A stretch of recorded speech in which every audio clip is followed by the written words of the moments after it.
Everyone, welcome back to my channel. For today's video, nandito tayo sa Barangay Galicia, Mendez, Cavite. Ang landmark, search nyo lang Copita Cafe. And meron tayo dito building, two-story building. Merong 17 units for only 25 million. Ayan, 500 square meter yung lot. Simula po dito. Ito po yung muhon. Hanggang po sa dulo. Ito sa may bakod. Ayan, tapos ito po yung building natin. Ayan, so this one is for only 25 million. Tinatapos natin yung building, standard finish. Tapos lalagyan natin dito ng parking area. Perfect na perfect for gusto nyo ng passive income. Pwede for rent. Pwede nyo rin gawing resort. It's up to you. This one is just around 5 minutes from Tagaytay. So above sea level is 560 meters, no? So yan, paganda guys. Yung building, 2-story siya. So 17 units. Pwede mo siya parentahan ng mga around 8 to 10k per unit with loft siya. Papasukin natin. So ito yung mga concrete road. Ayan, napakalalaki. Andyan lang yung highway. Search nyo lang Copita Cafe. Ayun na yung landmark. Tapos ito, magiging parking area ito. And from that muhon hanggang doon sa dulo. Ayan. Tapos ito yung building. Ayan siya. So ngayon, kikita nyo, ginagawa, undergoing construction siya. Ayan. So napakalaki ng lupa actually. Ayan, oh. Hanggang doon pa yan sa may bako doon sa likod. Ayan doon, oh. Okay, so ayan, ito yung parking area. Pwede nyo actually itong gawing resort with mga pool. It's up to you. Basta ito tatapusin yung building. So hanggang dito yung lote nya. Ayan, ito pala, pwede nyo rin i-search. Ayan, oh, the Ibiza Rest House. Katabi nya lang. So yun yung mga ano natin. Wala ritong monthly dues.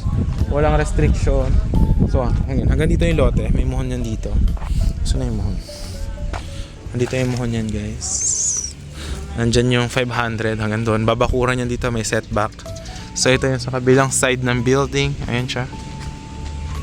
Mapapansin nyo po. Ayan siya. Tapos ito pala guys is clean title na po. Sa may-ari mismo to. Direct tayo guys. So ayan. Ito yung papunta sa second floor. Ayan. Ayan o, malaki yung building. Meron pa yung mga terrace dyan, balcony. Ayan.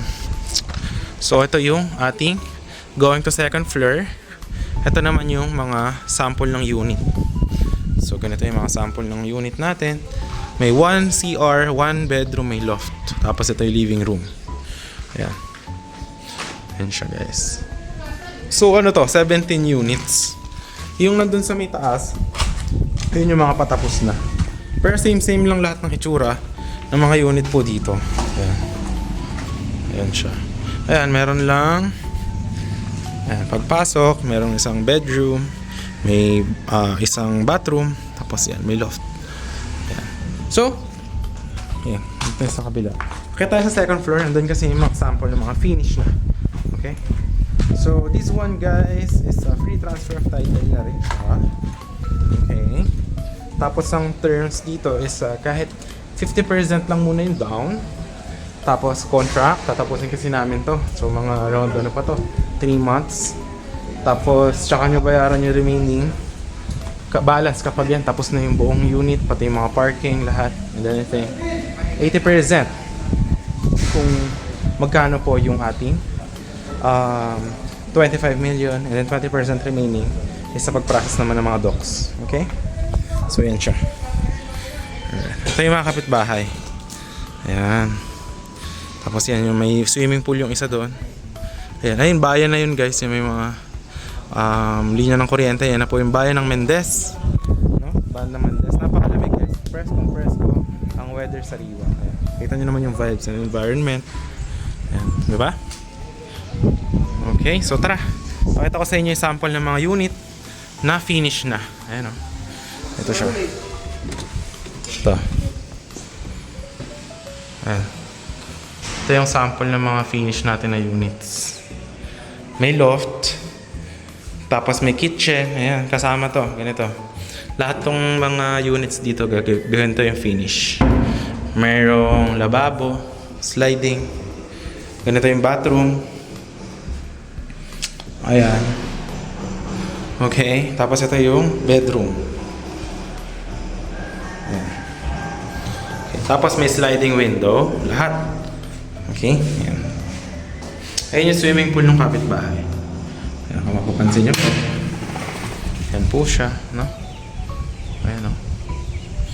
Alright. Lamig, no? Malamig, guys. Ayan, no? Makikita nyo.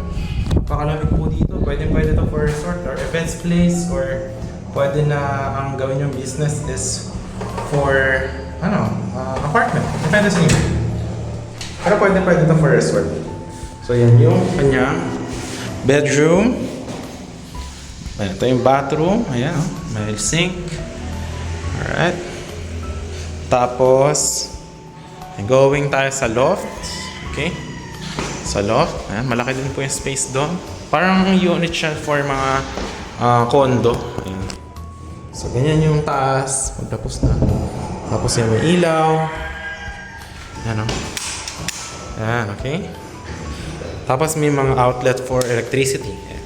So, pwede nyo ito parentahan for 8 to 10K per month. No?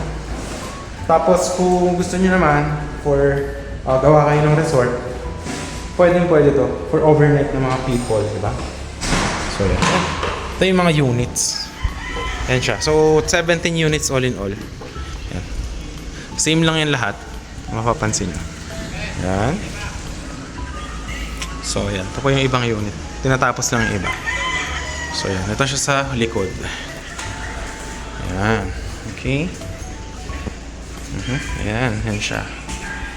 Ayan. Ito yung sa dulo. Ayan. May mga railings din yan. Tapos ito na yung sa likod. Ito yung mga sample natin na unit. Ayan. Okay. Ganito yung mga toilet. Pag may mga tiles na. Ayan. Okay. Tapos, dito guys, ayan, may A-frame na house. Then ito, magiging parking. Ayan, hanggang doon sa dulo. 500 square meter lot. Okay. Ayan. So, yun lang yung ating tour for this apartment. Building 2-story, 17 units. All for only 25 million guys. Tatapusin po natin yung lahat. And then, ayusin din yung parking. So, yan. Napakamura niyan, no? For its yung kanyang building and the lot itself is very big. Ang ganda ng dimensions. So, yun. If you are interested, as yung Viber, WhatsApp ko, message na ako anytime. So, I hope to see you soon and bye-bye. See you next.